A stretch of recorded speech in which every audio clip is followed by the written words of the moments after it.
Class 7 rapid revision chapter है वो इन phase in Urla. ये चैप्टर में सबसे पहले हम लोग सीखेंगे प्रेपोजिशंस, यानी जो डिफरेंट जगह जैसे सिटी, फॉरेस्ट, माउंटेन्स, इन सब के लिए हम कौन कौन से प्रेपोजिशन यूज करते हैं हम वो सीखेंगे। उसके बाद हम सीखेंगे फॉरेन वर्ब और उसकी कॉन्जुगेशन। उसके बाद डेयर डी दास कुछ वोकैबुलरीज। उसके बाद हम सीखेंगे सीजन, मंथ्स, उनके फ्रागुन आंटवर्ड यानी कि क्वेश्चन आंसर। उसके बाद हम लोग वेदर सीखेंगे कि डिफरेंट वेदर्स को क्या कहते हैं और उनके क्वेश्चन आंसर। और लास्ट में छोटा सा एक्सरसाइज जो आपकी बुक में वो करेंगे एक एग्जाम्पल के साथ, और फिर ये चैप्टर कर देंगे स्वाहा। So hello everyone, this is Harish. Welcome to Digital Journal.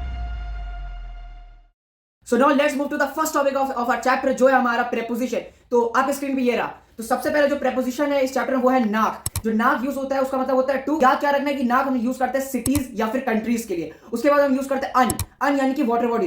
कोई भी वाटर बॉडीज आए हम लोग यूज करेंगे अन, ठीक है। उसका मतलब होता है टू। फिर होता है ऑफ यूज करते हैं हम लोग आइलैंड्स के लिए। तो कोई भी आइलैंड आ जाए कोई भी टाइप का, ठीक है, आगे कोई भी डायरेक्शन लग जाए तो हम लोग आइलैंड आ गया यानी कि हम यूज करेंगे ऑफ। उसके बाद है हमारा इन यानी कि जो भी रेस्ट ऑफ द चीज बचा, जैसे क्या क्या बचा हमारा माउंटेन, जंगल, यूथ कैंप, ठीक है, या फिर सिटी, इसके लिए हम क्या यूज करेंगे इन। अब आप सोच रहे हो भाई इन यानी कि सिटी के लिए हम यूज कर रहे हैं और नाक के लिए भी हम सिटी यूज कर रहे हैं, तो इन दोनों सिटीज के बीच का डिफरेंस क्या है। तो ये देखो, जो नाक है वो हम यूज करते हैं स्पेसिफिक सिटी यानी कि प्रॉपर नाउन के लिए। अच्छा, अगर मैं बोलूं सिटी तो मैं सिंपली सिटी बोल रहा हूं तो वहां पर इन यूज करेंगे, I am going in the city. लेकिन अगर मैं एक स्पेसिफिक सिटी का नाम ले दो जैसे दिल्ली, मुंबई, तो मैं ये सब स्पेसिफिक सिटी है उनके लिए हम यूज करेंगे नाक। ठीक है, क्लियर हुआ। एक और बात यहां पर क्या याद रखना है आपको कि जो नाक, अन और ऑफ है ये तीनों हमारा आकुजाटिव है, यानी कि जब ये यूज होगा तो आकुजाटिव केस आएगा। अभी आगे बताऊंगा आकुजाटिव क्या होता है।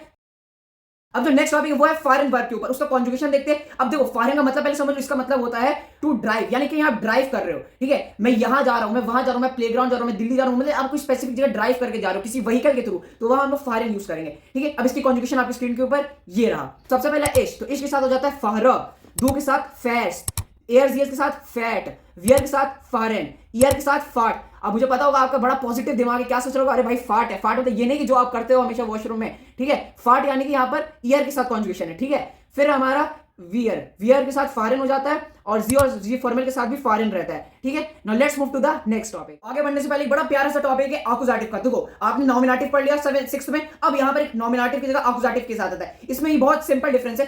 क्या होता है डेयर, डी, दास, और बस आकुजाटिव केस में क्या होता है डेयर में चेंज आता है। डेयर जो होता है वो हमारा देन में बदल जाता है, डी का डी रहता है और दास का दास भी रहता है, ठीक है। बस चेंजेस कहां है आपका डेयर में, ठीक है। Now let's move to the next topic. अब जो नेक्स्ट टॉपिक है वो हमारा वोकैबुलरी है डेयर, डी, दास, यानी कि डिफरेंट जगहों के नाम देखेंगे। तो सबसे पहले आपके स्क्रीन के ऊपर है देन, यानी कि डेयर। मैंने क्या कहा आकुजाटिव है तो डेयर देन में चेंज होगा। तो डेयर में क्या क्या आता है ये देखो पहले। तो सबसे पहले हमारा देन से यानी कि लेक। फिर है हमारा बॉर्डन से मतलब होता है हमारा लेक कांस्टेंट। लेक कांस्टेंट एक स्पेसिफिक लेक का नाम है जर्मनी में, ठीक है। फिर है फ्लूस मतलब रिवर। फिर है वाल्ड मतलब होता है फॉरेस्ट। फिर है हमारा श्वार्ज़वाल्ड यानी कि ब्लैक फॉरेस्ट। श्वार्ज मतलब कलर्स होता है, आपने पढ़ा होगा 6th क्लास में कलर के नाम। तो श्वार्ज मतलब ब्लैक होता है और वाल्ड मतलब फॉरेस्ट, तो श्वार्ज़वाल्ड यानी कि ब्लैक फॉरेस्ट। अब इसके पीछे जो प्रेपोजिशन आता है वो क्या है, सबसे पहला है आन। तो आन देन बॉर्डन से, आन then फ्लूस, in then walled, in then श्वार्ज़वाल्ड। अब मैंने क्या कहा, सिंपल है, इसमें कोई लॉजिक नहीं लगाना है। मैंने अपने मेन वीडियो में भी कहा है कि इसको याद करना ही नहीं है आपको, अपना बेसिक सेंस लगाना है। क्या सेंस है हमारा, से मतलब क्या होता है लेक, और मैंने आपको क्या बताया था वाटर बॉडीज के लिए हम क्या यूज करते हैं अन, तो बस आगे लगा दिया अन। बॉर्डर से वाटर बॉडी आगे लगा दो अन, फ्लूस है वाटर बॉडी है आगे लगा दो अन। वाल्ड यानी कि फॉरेस्ट है, मैंने क्या लगाया था फॉरेस्ट किस में आता था, इन में आता था। इन यानी कि जो रेस्ट ऑफ द मैंने कहा था स्टार्टिंग ऑफ द वीडियो में, इन का यूज करते हैं फॉरेस्ट वगैरह के लिए। तो फॉरेस्ट क्या है यहाँ पर वाल्ड, तो इन लगा दिया। श्वार्ज़वाल्ड ब्लैक फॉरेस्ट, बस कलर का नेम आ गया, फॉरेस्ट तो फॉरेस्ट है भाई, तो आगे इन। बस अपना बेसिक से लगाना। जो फर्स्ट स्लाइड है वो बहुत इंपॉर्टेंट मैंने आपको बताया था, ठीक है। अब हम बढ़ते हैं डी की तरफ। तो डी में सबसे पहला है हमारा श्वाइज, तो श्वाइज यानी कि स्विट्जरलैंड। फिर है हमारा ट्यूरका यानी कि टर्की, सब कंट्रीज के नेम है। फिर आद्रिया भी एक जगह का नाम है इटली में। फिर है हमारा ऑस्ट से, फिर हमारा नॉर्ड से। ये जो ऑस्ट से नॉर्ड से है ना, ये डायरेक्शन है। अब देखो बताते नहीं लेकिन मैं आपको बता दूं ये इंपॉर्टेंट है। ईस्ट को हम लोग जर्मन में कहते हैं ऑस्ट, और नॉर्थ को हम लोग कहते हैं नॉर्ड। तो अगर डायरेक्शन आ जाए, अभी डेयर में क्या पढ़ा, से का क्या होता है देन होता है यानी कि डेयर, पर यहां पर ईस्ट डी में कैसा आ गया, ये डी में इसलिए आया क्योंकि आगे डायरेक्शन आ गया। अगर मैं सिंपली से बोलूं यानी कि लेक, तो तब हम देन में यूज करेंगे। लेकिन अगर इसके आगे डायरेक्शन लगा दूं जैसे ऑस्ट से, नॉर्ड से यानी कि ईस्ट लेक, नॉर्थ लेक, अगर मैं लेक बोलूं तो डेयर में होगा यानी कि देन में। लेकिन अगर मैं आगे डायरेक्शन लगा दूं north lake, south lake, east lake, West Lake, तब हम लोग डी में लिखते हैं। इसलिए यहां पर ऑस्ट से नॉर्थ से डी में आया है, ठीक है। फिर हमारा स्टार्ड यानी कि सिटी। फिर हमारा इंजेल यानी कि आइलैंड। फिर हमारा इंजेल ल्यूगेन एक आइलैंड का नाम है, ठीक है। अब प्रेपोजिशन की अगर बात करें तो इसमें भी क्या लगाना है, सिंपल लॉजिक। क्या पहला चॉइस यानी कंट्री है। आप सोच रहे हो यहाँ पर तो नाक होना चाहिए, क्योंकि भाई स्पेसिफिक की बात, मैंने क्या कहा कि जब स्पेसिफिक सिटी हो या स्पेसिफिक कंट्री हो तो हम लोग नाक यूज करते हैं। पर अदर लैंग्वेजेस, अदर सब्जेक्ट की तरह जर्मन में भी एक्सेप्शन है, तो सबको ब्लैंक किया। ये 3 एक्सेप्शन एग्जाम में आएगा और इंपॉर्टेंट भी है। क्या है? श्वाइज, ट्यूरकाय और यूएसए। ये 3 ऐसे कंट्रीज है जिसके लिए हम लोग नाक यूज नहीं करते। हम लोग क्या यूज करेंगे? इन यूज करेंगे, ठीक है। इसलिए यहां पर आप क्या देखोगे, वापस पीछे आ जाओ, इसलिए हम क्या होंगे? इन दी श्वाइज, यानी कि इन द स्विट्जरलैंड। ट्यूरकाय के लिए भी नाक नहीं, इन यूज करेंगे। आद्रिया क्या एक वाटर बॉडी, जगह का नाम है इटली में, वो वाटर बॉडी एक, तो उसके लिए हम लोग अन यूज करते हैं। फिर हमारा ऑस्ट से, ठीक है, ऑस्ट से हो या नॉर्थ से हो, अन यूज करेंगे, क्योंकि दोनों वाटर बॉडी है। फिर स्टार्ट, मैंने क्या कहा? सिटी है सिंपली, तो हम लोग क्या यूज करेंगे? इन यूज करेंगे। फिर इंजेल, अब इंजेल है, आइलैंड है, तो आइलैंड के लिए क्या यूज करेंगे? ऑफ यूज करेंगे, फर्स्ट स्लाइड में बताया था इस वीडियो के। और फिर इंजेल रियूगेन, उसके लिए भी क्या यूज करेंगे? ऑफ यूज करेंगे, ठीक है। सिंपल है, समझ में आ गया, क्लियर है। Now let's move to the दास। अब दास में क्या क्या है? 3 है, इजी है। दास में सबसे पहले है मियर। मियर होता है यानी कि सी, समुद्र। फिर हमारा मिटल मियर यानी कि मेडिटेरेनियन सी, एक बहुत फेमस सी है, ठीक है। फिर हमारी युगेंट कैम्प यानी कि यूथ कैंप। अब जुगेंट कैम्प मत पढ़ देना, जे की साउंड वाई से प्रोनाउंस होती है जर्मन में, तो युगेंट कैम्प, ठीक है। अब अगर प्रेपोजिशन की बात करें तो लॉजिक लगाना है, तो सी है मतलब वाटर बॉडी, तो आन लगा दिया, आन दास मियर। मिटल मियर है वाटर बॉडी, तो आन लगा दिया। अब युगेंट कैम्प है, युगेंट कैम्प यानी कि मैंने क्या बताया था, कैंप वगैरह के लिए रेस्ट ऑफ द में आएगा, पहला स्लाइड में इन यूज करेंगे हम लोग, ठीक है। मैं बोल तो रहा हूं पहला slide is the most important, तो हम लोग इन यूज करेंगे। अब एग्जाम में आपको इतना लंबा ना लिखना पड़े, on Das मियर, in Das युगेंट camp, तो हम लोग सिंपली एक लॉजिक यूज करते हैं, क्या है? प्लस करके। देखिए, आन और दास जब मिल जाता है तो आंस बन जाता है, और इन और दास जब मिल जाता है तो इंस बन जाता है, ठीक है। अगर मैं यहां पर आन दास मियर की जगह आंस मियर भी लिखूं तो गलत नहीं है। अगर इन दास युगेंट कैंप नहीं लिखना तो आप इंस युगेंट कैंप भी लिख सकते हो, कोई गलत नहीं, ये दोनों शॉर्ट फॉर्म है, ठीक है। अब लास्ट यहां पर हमारा डीप प्लूरल की तरफ बढ़ते हैं। सबसे पहला है हमारा यूएसए, मुझे पता है यूएसए लिखा है पर हम लोग जर्मन की प्रोनाउंसिएशन यूज कर रहे हैं, यूएसए, ठीक है। नेक्स्ट हमारा एल्पेन यानी कि एल्प्स, एक माउंटेन रेंज का नाम है। फिर हिमालयास, माउंटेन रेंज का नाम है। फिर है मालेडिवन यानी कि मालदीव्स, ठीक है, एक आइलैंड का नाम है। अब प्रेपोजिशन की बात किया जाए तो ये सिंपल है, यूएसए के लिए हम इन यूज करेंगे। अब बोलो भाई यहाँ तो स्पेसिफिक आना चाहिए, क्योंकि स्पेसिफिक है ना, कंट्री का नाम है या सिटी का, तो हम नाक यूज करते, मैंने बताया था। इन की यूज करेंगे, मैंने बताया था 3 एक्सेप्शन थे, एक टर्की, स्विट्जरलैंड और यूएसए, तो यूएसए ये रहा, तो यूएसए के लिए हम इन यूज करते हैं। फिर एल्पन, माउंटेन रेंज का नाम है, सिंपली है, तो हम लोग इन यूज करेंगे। पहले स्लाइड में बताया था माउंटेन्स के लिए क्या यूज करते हैं? इन यूज करते हैं। हिमालयास माउंटेन है तो इन यूज करेंगे, मालदीव्स आइलैंड है तो हम लोग ऑफ यूज करेंगे, ठीक है। क्लियर हो गया। अब इस वोकैबुलरी से रिलेटेड बस 2 ऐसे फ्रैगमेंट अनवर्ड आपको याद कर लेना है जो मोस्टली एग्जाम में पूछते हैं। क्या है? सबसे पहला ये रहा आपके स्क्रीन पे, सबसे पहला हमारा वो इन फेज दो इन उर्लाव। अच्छा, उससे पहले एक स्ट्रक्चर समझ लो। अब ऐसा स्ट्रक्चर है subject plus verb plus preposition plus object, यानी कि ये जो स्ट्रक्चर है हर सेंटेंस में यूज होगा ऐसे क्वेश्चन आंसर करने में। कैसे? आपकी स्क्रीन के ऊपर सबसे पहले हमारा वो इन फेज दो इन उर्लाव, यानी कि आप कहां जाते हो, आप कहां घूमने जाते हो इन छुट्टियां, ठीक है, हॉलिडे में आप कहां जाते हो, ये क्वेश्चन, जो चैप्टर का नाम भी यही है। अब इसका आंसर कैसे करो? कुछ भी कर सकते हो। मैं कहां जाता हूं? इश्फारा नाक दिल्ली, इश्फारा आंस मियर, इश्फारा इंस गेबिर्ग, ठीक है, कैसे भी आंसर कर सकते हो यहाँ पे। अब देखो मैंने क्या कहा, ये आंसर नहीं भी आता तो आप स्ट्रक्चर के हिसाब से भी आंसर कर सकते हो। इश्क क्या है यहाँ पर? सब्जेक्ट है। फारा क्या है? वर्ब है। नाक क्या है? एक प्रेपोजिशन है। और डेली क्या है यहाँ पर? एक ऑब्जेक्ट है। डेली ले लो। आंस क्या है यहाँ पर? एक प्रेपोजिशन। इंस क्या है? एक प्रेपोजिशन है। वैसे ही मियर या गेबिर्ग भी एक ऑब्जेक्ट है। तो अगर आपको चेक भी करना है कि जो मैंने सेंटेंस लिखा क्या वो सही आंसर है, तो आप इस स्ट्रक्चर का यूज कर सकते हो, subject plus verb plus preposition and plus object. अब सेकंड एग्जांपल कैसे आ सकता है कि वारुम फेयर्स इन उर्लाव, तो वारुम में पूछ सकते हैं वाई में कि तुम जाते क्यों, वारुम मतलब होता है why, why do you drive to मियर, मियर जाते क्यों, यानी तुम समुद्र में जाते क्यों। इश विल सर्फिन, ठीक है, मतलब I really want to do surfing, मैं बहुत ज्यादा सर्फिंग करना चाहता हूं। इश विल सर्फिन, ठीक है, सर्फिंग समझ में आता है, अरे जो ऐसे ऐसे करते नहीं है ऐसे ऐसे, ठीक है, फनी तो नहीं लग रहा हूं, तो इसको सर्फिंग करना बोलते हैं जो पानी में करते हैं, ठीक है। तो मैं ये करना चाहता हूं, तो ऐसे पूछ सकते हैं। अगर मैं यहाँ पर क्वेश्चन आप माउंटेन क्यों जाना चाहते हो, तो मैं ये करना चाहता हूं, मैं ये करना चाहता हूं, ठीक है। जो डाउट है कमेंट में पूछ लेना, मैं आपको बता दूंगा, ठीक है। क्लियर हुआ? Now let's move to the next topic. Next topic है जो 3 प्रेपोजिशन है, ठीक है। अब 3 प्रेपोजिशन और है जो बहुत इंपॉर्टेंट इस चैप्टर में, क्या है? एम आम उम आए। अरे भाई सिंपल है, देख लो। एम जो होता है हम यूज करते हैं स्पेसिफिक मंथ्स के लिए या फिर सीजन के लिए। सीजन यानी कि समर, विंटर, रेनी, और मंथ्स यानी कि जनवरी, फरवरी, तो इसके लिए हम एम यूज करते हैं। फिर हमारा आता है आम। आम यूज करते हैं हम लोग डेट्स के लिए, ठीक है। आज कौन सा दिन है? 19, 20 सब डेट्स होता है। और days of the week, Monday, Tuesday, Wednesday, इसके लिए हम क्या यूज करते हैं? एम, ठीक है। और फिर हमारा आता है उम हम यूज करते हैं टाइम के लिए, यानी कि कोई भी टाइम हो रहा होगा हम लोग उम के हिसाब से पूछेंगे। अगर इन सब की मीनिंग की बात करें तो सिंपल है, का मतलब होता है एट, आम का मतलब होता है ऑन, इन का मतलब होता है इन, ठीक है, ठीक है। बस देखो इन बहुत जगह यूज हो रहा है, लेकिन इसका स्पेसिफिक मीनिंग अलग अलग जगह आप देख सकते हो, ठीक है। Now let's move to the next topic. अब देखो जो नेक्स्ट टॉपिक है वो one of the most important और इजीएस्ट टॉपिक क्या बोल रहा हूं, टॉपिक है इस चैप्टर का। अब वो क्या है हमारे मंथ्स के लिए, तो जनवरी फरवरी तो भैया आपने इंग्लिश में पढ़ लिया, पर जर्मन में क्या बोलते हैं ये सोचा, अब देखो पढ़ते हैं। और सीजन भी, जो समर विंटर मुझे ये पसंद है वगैरह, अब आपको समझ में आ जाएगा जर्मन में क्या कहते हैं उसे। लेट्स सी, आपके स्क्रीन के ऊपर ये रहा 100 करोड़, ठीक है। तो आपको सबसे पहले इसमें प्रोनाउंसिएशन भी देखना है और स्पेलिंग में नहीं देखना, क्योंकि आपको एग्जाम में रिटर्न लिखना है। आगे बढ़ने से पहले मैं पहले क्लियर करना चाहता हूं, जो जर्मन में जे की साउंड होती है वो वाई प्रोड्यूस होती है, वाई, ठीक है। अभी आपको आगे पता चलेगा। और जो एस की साउंड होती है वो हमको जेड प्रोनाउंस करते हैं, ठीक है। Back to screen. तो जनवरी को हम लोग बोलते हैं यानुआर, जे की साउंड वाई प्रोनाउंस होती है, मैंने बता दिया। उसके बाद हमारा फेब्रुआर, फिर हमारा मैर्च, फिर हमारा अप्रैल, फिर हमारा मई, फिर हमारा यूनी, जूनी मत पढ़ देना, यूनी, फिर हमारा जूली, यूली मत पढ़ देना, जूली, ठीक है। यूनी, यूली, जे की साउंड वाई प्रोनाउंस होगी। फिर हमारा अगस्त, फिर हमारा सितंबर, ठीक है। एस की साउंड जेड प्रोनाउंस होगी, मैंने कहा था, तो सितंबर नहीं सितंबर। फिर है अक्टूबर, फिर है नवंबर, फिर हमारा दिसंबर, ठीक है। तो हम लोग ऐसे जर्मन प्रोनाउंस करते हैं different months of the year के। अब हम लोग देखते हैं, आपकी स्क्रीन पर आ रहा होगा, मैंने इसको डब्बा में लिखा है अलग अलग, इसीलिए क्योंकि यहां पर अलग अलग सीजन है, ठीक है। पहले सीजन देख लेते फिर आगे बताता हूं एक इंपॉर्टेंट बात। विंटर को हम लोग सिंपली विंटर कहते हैं, स्प्रिंग को हम लोग कहते हैं फ्रूलिंग, ठीक है। समर को हम लोग कहते हैं जोमा, ठीक है, एस की साउंड जेड प्रोनाउंस होगी। और ऑटम को हम लोग कहते हैं हैप्स। अब बात क्या है यहां पर याद रखनी है कि आप सोच रहे हो कि डब्बे में लिखा है, पर क्यों, क्वेश्चन यही है, तो आंसर है इसका इसलिए हमने लिखा है क्योंकि एग्जाम में डिपेंड करता है। अब मान लो एग्जाम में आ गया मई, एग्जाम में आ गया मई, अब आप सोच रहे हो भाई मई में तो गर्मी है, पर नहीं, इस बुक के हिसाब से मई में फ्रूलिंग है, यानी कि मई में स्प्रिंग है, ठीक है। तो इसीलिए मैंने लिखा और आपको ऐसे याद करना, दैट्स इंपॉर्टेंट।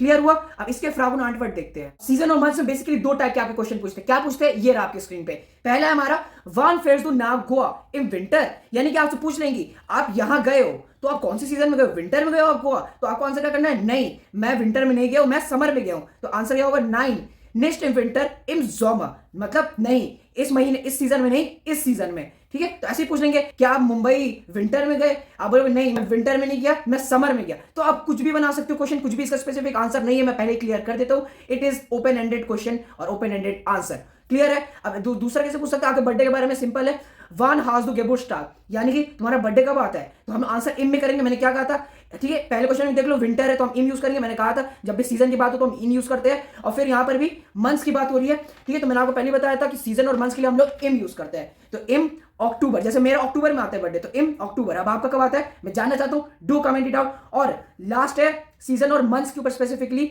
जो फ्रागुन आंटवर्ड है वो आपके स्क्रीन पे मैंने चिपका दिया है। तो ये 7 ज्यादा नहीं है, अगर आपको डाउट हो रहा होगा तो उस वीडियो में जाकर देख लो। ये 7 बहुत मेन है, इसलिए मैंने इसको समझाया नहीं क्योंकि ज्यादा टाइम लग जाता है, because it is rapid revision not the lecture. तो ठीक है, तो ये 7 आप करके चले जाओ, ठीक है, लिख लो, ज्यादा नहीं मुश्किल है, आपको समझ में आ जाएगा। ये 7 बहुत इंपॉर्टेंट, इसको लिख लेना, स्क्रीन पे छोड़ दिया है, ठीक है। Now let's move to the next topic. तो जो हमारा जो नेक्स्ट टॉपिक है वो है वेदर के ऊपर। अब यानी देखो आपने सीजन पढ़ लिया, आपने मंथ्स पढ़ लिया है, आपने शायद डेट्स भी पढ़ लिया होगा अब तक, तो लास्ट चैप्टर में डेट्स हमारे। तो अब यहाँ पर वेदर के बारे में भी, जो डिफरेंट मौसम होता है, जैसे ठंड लगना, कोल्ड लगना, फॉगी, ये सबको क्या कहते हैं जर्मन में, ये रहा आपके स्क्रीन के ऊपर। तो इसका आंसर क्या करेंगे, तो पहले हम पढ़ेंगे वेटर, वेटर यानी कि वेदर। अब देखो क्या क्या वेदर होते हैं, एस इज काल्ड यानी कि इट इज कोल्ड, फिर एस इज बेव्यूल्ड। देखो एस इज में कंफ्यूज मत हो, एस इज मतलब होता है इट इज, तो इट इज हम बोलते हैं ना अभी ठंडी है अभी क्लाउडी, तो इस इट इज बोलते हैं, it is cold, it is warm, तो इट इज को हम बोलते हैं एस इज, ठीक है, उसमें कंफ्यूज मत हो ना। जो मेन वर्ड जैसे काल्ड बेव्यूल्ड वो सब जानना जरूरी है। तो इट इज तो आप लगा ही लोगे, मतलब एस इज, तो एस इज काल्ड यानी कि कोल्ड, एस इज बेव्यूल्ड यानी कि इट इज क्लाउडी, एस इज हाइस यानी कि इट इज हॉट, एस इज वार्म यानी कि इट इज वार्म, फिर एस इज जोनिक यानी कि इट इज सनी, फिर इट इज वोल्केन लॉस यानी कि इट इज क्लाउडलेस, मतलब क्लाउडलेस यानी कि ऐसा मौसम होता है ना जो पूरा आसमान में ब्लू होता है और 1% भी बादल नहीं होता, उसे हम लोग कहते हैं वोल्केन लॉस यानी कि क्लाउडलेस। फिर हमारा विंडिश, इट इज विंडिश यानी कि इट इज विंडी, जो हवा चल रहा होता है जब। और लास्ट इट इज नेबलिश, एस इज नेबलिश यानी कि इट इज फॉगी, मतलब ठंड के समय में जो फॉग हो जाता है तब हम लोग फॉगी बोलते हैं ना, फॉगी हो रहा है तो उसको हम लोग बोलते हैं नेबलिश। क्लियर हुआ। अब यहां पर दो और इंपॉर्टेंट है, क्या है, एस श्नाइट, एस रेगनेट। अब आप सोच रहे हो कि भाई इसमें इस क्यों नहीं लगा, एस लगा है सिर्फ, इसलिए भाई क्योंकि ये एक वर्ब है, ठीक है, और वर्ब में जब भी हम इस लगा रहे हैं इसमें तो कोई सेंस नहीं बताता। आप खुद सोच कर देखो, आप खुद बताओ, मैं कभी ऐसे बोल सकता हूँ अरे भाई अभी बारिश हो रहा है, अरे भाई अभी स्नो हो रहा है, अरे कोई सेंस बना रहा है, नहीं ना। तो इसलिए हम लोग ऐसे कभी नहीं बोल सकते कि इट इज रेनी, अभी रेनी हो रहा है भाई, इट इज स्नोई, मुझे रेनी लग रहा है, मुझे स्नोई लग रहा है, नहीं ना, ऐसे नहीं बोल सकते। इसलिए हम लोग बोलते हैं एस नाइट, मतलब इट्स रेन, अभी बारिश हो रहा है, इट्स स्नोज मतलब अभी स्नो गिर रहा है, इसलिए वर्ब की तरह यूज होती है, इसलिए यहाँ पर हम इस नहीं लगाते। ये बहुत इंपॉर्टेंट, दोनों एग्जाम में क्वेश्चन आ जाते हैं। अब इसके फ्रागुन आंटवर्ड देखते क्या है। इसका फ्रागुन आंटवर्ड बहुत इजी, आपके स्क्रीन के ऊपर ये रहा। तो सबसे पहले है वी इज दास वेटर, यानी क्वेश्चन आएगा हाउ इज द वेदर, तो आप कुछ भी लिख दोगे भाई, एस इज वार्म, एस इज कोल्ड, एस इज ये, एस इज वो, जो लिखवाया अनाप शनाप लिख देना शांति से। फिर हमारा वी इज दास बेटर इन जनवरी। अब आप स्पेसिफिक मंथ भी पूछ सकते हैं, तो कौन सा वेदर इस महीने में होता है। जैसे हम पूछ रहे कि जनवरी में कौन सा वेदर होता है, तो आप बोलोगे, अब आप सुनना बोलोगे, इतना भी भाई सेंसलेस आंसर मत दे देना कि जनवरी और आप बोलो भाई अभी बहुत वो विंडी हो रहा है या अभी बहुत ज्यादा समर हो रहा है, मतलब वार्म हो रहा है, नहीं ना। आप क्या बोलोगे, एस इज काल्ड ऑन एस नाइट, मतलब it is cold and it snows, मतलब ठंडी हो रही है और स्नो गिर रहा है। अब अगला पूछ रहा है वे इज दास वेदर इन गोवा, वेदर कैसा है गोवा में, तो वेदर वहां स्नो थोड़ा गिरेगा भाई, इतना तो सेंस होगा आपको। तो आप कैसा आंसर दोगे, ऐसे जोनिंग उंड हाइस, यानी कि it is Sunny and hot, वहां पर बहुत गर्मी हो रही है और बहुत सनी मौसम है, ठीक है। अब इसका यहां पर मैंने कोने में एक और चीज लिखा है, द टेम्परेचर। ये तब हम लिख सकते हैं अगर ये क्वेश्चन आ गया 2 मार्क्स का। आप सोचोगे भाई मैंने लिख दिया वहां पर सनी और स्नो गिर रहा है, लेकिन अगर 2 मार्क्स में है तो आप कैसे लिख सकते हो, आप टेम्परेचर भी वर्ड यूज कर सकते हो। द टेम्परेचर लीड बाय, मतलब आपको जो भी टेम्परेचर है, अब मान लो यहीं पर मैंने लिख दिया ऐसे स्कार्ड ऑन एस नाइट की जगह मैंने लिख दिया आगे द टेम्परेचर लीड बाय, मतलब जो टेम्परेचर वो कितना है, -1 ग्राड, ग्राड यानी कि यहाँ पर टेम्परेचर होता है -1 डिग्री ग्राड, -2 डिग्री, मतलब मैं टेम्परेचर बस लिख दिया किसी का भी। अब ये भी सेंस तो होगा कि मैं गर्मी हूं तो माइनस में टेम्परेचर नहीं लिख सकता, चलो इतना तो सेंस है, आप यकीन कर सकते हो। तो आप इस तरीके से भी आंसर कर सकते हो, ठीक है। ऑफिशियली चैप्टर तो ओवर हो चुका है, पर एक लास्ट इंपॉर्टेंट जो आपके 5 नंबर में आ सकता है इस चैप्टर से, क्या है अब नेक्स्ट टॉपिक में देखते हैं। अब जो हमारा लास्ट टॉपिक है मेरी जान, बहुत इजी है, पता नहीं बच्चों क्यों डिफरेंस लगता है। अब ये जो है आपके पेज नंबर 65 पे आपको क्या दिया रहेगा, डिफरेंट बॉक्सेस ABCD करके दिया है कि नहीं दिया। अब एग्जाम में क्वेश्चन आ जाता है उसमें कि इसको हेल्प से इस बॉक्स से आपको बड़े बड़े सेंटेंस पैराग्राफ लिखना है। देखो बहुत सिंपल, नीचे भी एग्जांपल दिया हुआ है, अब उसके हेल्प से मैं आपको सॉल्व करना सिखाता हूं, बहुत इजी है। ये रहा आपके स्क्रीन के ऊपर। अब देखो इसमें सबसे पहले हम लोग मीनिंग समझते हैं वर्ड का, तो वहीन का मतलब होता है वेयर, ठीक है, आप कहां जा रहे हो। वान का मतलब होता है व्हेन, वी लॉन्ग मतलब होता है हाउ लॉन्ग, कितने लंबे समय के लिए जा रहे हो। वान मतलब ऊपर वाला, व्हेन होता है मतलब कब जा रहे हो। मिड वे मतलब किसके साथ जा रहे हो, विद हुम, वो मतलब होता है कहां, ठीक है। वेयर और मतलब होता है व्हाट, मतलब आप क्या सीखना चाहोगे वहां जब जाओगे तो, ठीक है। अब नीचे सेंटेंस पढ़ते हो ऊपर आंसर करते हो, मैं बताता हूं कितना सिंपल है। देखो नीचे क्या कहा है, इन दिसंबर फारा इश नाक सेंट मॉर्टिस, मतलब दिसंबर में मैं सेंट मॉर्टिस गया। अब इसके ऊपर हम पहला सेंटेंस ऊपर से लेंगे, तो हम क्या बोलेंगे, नीचे समर है वन में, तो हम क्या बोलेंगे इम सोमा, ठीक है। और सोमा क्या यहाँ पर हमारा सीजन है, और सीजन के लिए इम यूज करते हैं, मैंने बताया था। तो इम सोमा फारा इश, देखो सिंपल है, नीचे क्या था, फारा इश नाक सेंट मॉर्टिस, तो हम लोग ऊपर बोलेंगे इम जोमा फारा इश नाक म्यूनशन, हम लोग म्यूनशन गए थे। नेक्स्ट सेंटेंस नीचे में दास लीग्ड इंडिया चॉइस, मतलब it is situated in Switzerland, तो हमारा कहां सिचुएटेड है, नीचे वाले का तो स्विट्जरलैंड में सिचुएटेड है। हम कैसे बोलेंगे, दास लीग्ड इन डॉइचलैंड, यानी कि it is situated in Germany. नीचे पे आओ, इश ब्लाइबा आइना वोकेदा, मतलब I stayed for 1 week there, दा मतलब देयर होता है, ठीक है। वो कितने दिन तक रहे थे, 1 हफ्ते तक रही थी, जो भी है नीचे जो भी बात कर रहा है। और हम कितने देर के रहेंगे, ऊपर क्या है ड्राई वॉक है, तो हम लोग कैसे बोलेंगे, नीचे से भाई सिंपल है, इश ब्लाइबन आइन वॉक है दा, हम कैसे बोलेंगे इश ब्लाइब ड्राई वॉक है दा, सिंपल, क्लियर है। नेक्स्ट इसमें नीचे क्या बोला, इश फारा मिथ फाटी मोटी उन स्टेफान, मतलब वो अपने पापा मम्मी और स्टेफान लड़के का नाम भाई के साथ गई थी, तो हम कैसे बोलेंगे, हम किसके साथ गए, लुकास उन लियोनी के साथ, हम कैसे बोलेंगे इश फारा मिथ लुकास उन लियोनी, सिंपल। नीचे क्या है, वी आर वोनेन इन पार्क होटल, मतलब वो लोग किसके साथ कहां रहते हैं, पार्क होटल, हम लोग क्या बोलेंगे वी आर वोनेन बाय फ्रॉइंड, भाई आधा सेंटेंस तो नीचे का कॉपी है, देख लो ना। नीचे क्या है, इश विल स्की फॉरेन, तो ऊपर में क्या लिखेंगे इश विल डॉइचलैंड। क्लियर हुआ, मैंने बोला ना कितना सिंपल है, एक बार वापस स्लो करके देख लो अगर आपको कुछ भी डाउट हो रहा है, ठीक है। ये पहला पार्ट था जो मैंने आपके लिए सॉल्व कर दिया, बाकी जो BCD है वो आप खुद सॉल्व करके, क्लियर हुआ, ठीक है। पूरा चैप्टर ऑफिशियली एंड हो चुका है, ठीक है। सब्सक्राइब कर देना, वरना मैं बता रहा हूं आपको क्या करूं, ठीक है। कर दो शांति से, इतनी मेहनत करो रैपिड रिवीजन, और चैप्टर का नाम शांति से बता दो कौन सा चैप्टर का रैपिड रिवीजन चाहिए। सब्सक्राइब कर लो, दूसरों के साथ शेयर करो कि उनको भी अगर प्रॉब्लम आ रहा है तो ना इस चैप्टर में, ठीक है। और लाइक और कमेंट करना मैं वेट करूंगा। बाकी थैंक्स मुझे बोलना है तो सुपर चैट्स के थ्रू बोल सकते हो, ठीक है, अगर आप चाहो तो। नहीं तो next video chapter rapid revision का आपके स्क्रीन पे आ रहा होगा, आप देख सकते हो, ठीक है। Will got meet in next video very soon guys, till then our videos in on बिजबाइट।